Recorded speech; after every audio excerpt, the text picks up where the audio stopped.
What is going on, you guys? Lou back at it again, another video. Now, I'm recording a video right now at 1:05, all right?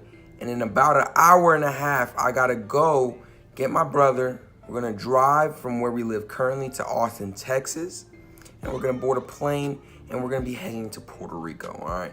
Now, I'm gonna try to record some videos for you guys while I am out there. The video quality is gonna be kind of different than we're used to currently.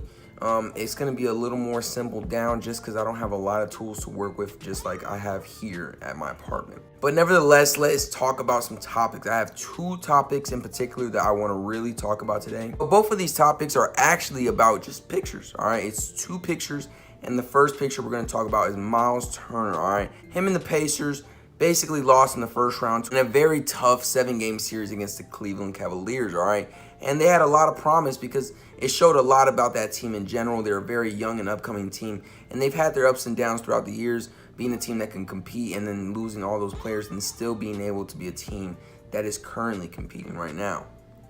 Now, Myles Turner had some really good shining moments in the beginning of his career, and he still has now. But I guess because of this playoff loss, he grew a little bit of motivation, and honestly now, look at him. He looks in shape, and he looks like he's ready to come into next season. And honestly, it has to be that playoff motivation. When you're in the playoffs and you lose in a very tough series like that, you could take a lot of blame on yourself. It makes you want to strive for better, all right? Now, the question is, why wasn't he already in shape at this point? And the reason being is because he doesn't have the same hunger that he did before. You come in the league, you're grinding for your minutes, you're grinding for your spot, and you're grinding for all that. And very early in his career, he already gained a lot of minutes because he showed a lot. So he became a little comfortable. I'm not saying that his motivation to win is still not there and his motivation for the game is not there at all. I'm not saying that, but he got comfortable. And I think now when he's realizing where his team is at, he's like, you know what? We can't play no games. Victor's coming in hot. And I actually talked about Victor Oladipo last season, and he had the same type of situation going on with him. And now look at him, he bounced back and he had an amazing season. He's gonna be most improved player of the year this season. So Myles Turner could definitely do that. And I like this. So hopefully the Pacers come even competing harder next season. Next, it's a picture of Kawhi Leonard and Gregg Popovich. They had a meeting in San Diego. Now, no one really knows exactly what they were talking about, but obviously they're gonna be wanting to talk about the situation currently, this whole trade talk. Maybe things like, hey, where do you wanna go? What do you wanna do?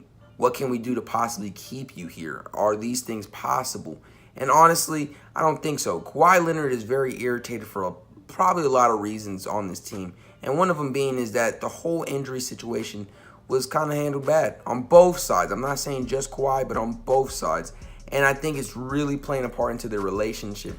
And it's seeming like it's something that cannot be repaired. Kawhi Leonard looks like he's very set on going to LA. Also, he plans on making sure to let these teams know, if you trade for me, I will leave and sign with the Lakers. So these are all rumors, but there has to be some truth to these things. It's probably very nerve-wracking for the Spurs organization because they're really probably trying now at this point everything they can to try to keep this guy Kawhi Leonard, because now the fact that he's out here, making this known that he doesn't want to go to no other team but the Lakers, it puts the Spurs in a very bad position, because now when you're trying to trade him to another team, other teams are not going to give you the same offers they would regularly if you actually had him for a longer period of time. And it's obvious for a lot of teams why they would do that, because you're putting too much assets at risk for a guy that may leave in one season. This meeting have been a good one? Yeah, because honestly, at the end of the day, you got to remember, this is Kawhi Leonard and then this is Gregg Popovich. These two guys are respectful guys, and I assume that they went into this conversation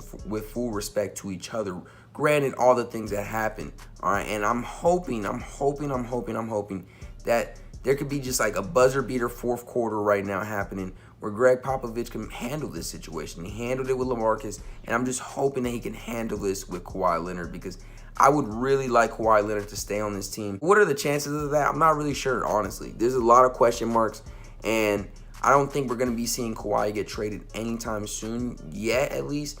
Maybe in the next couple months, but I don't think we're going to see that trade happen. The longer and longer that you wait, though, to trade Kawhi Leonard, his trade value is decreasing by the minute. So the Spurs are going to have to make a move before the trade deadline. I think they're going to have to try to make a move in the beginning of the season, get rid of him, take that L. But you have to make sure first that this relationship cannot be repaired. If it can be repaired in any type of way, then I say you definitely try to keep him. It's tough because Kawhi Leonard has a lot of leverage, all right? He has that position where he's only going to be there 1 year. So regardless, he could play next season, do what he has to do. And honestly, he's going to have 1 year left, so he could just dip. It's a tough place to be in right now if you're the Spurs, all right? So tell me what you guys think down below in the comments. And if you guys enjoyed this video, please like and subscribe for more. I'm out.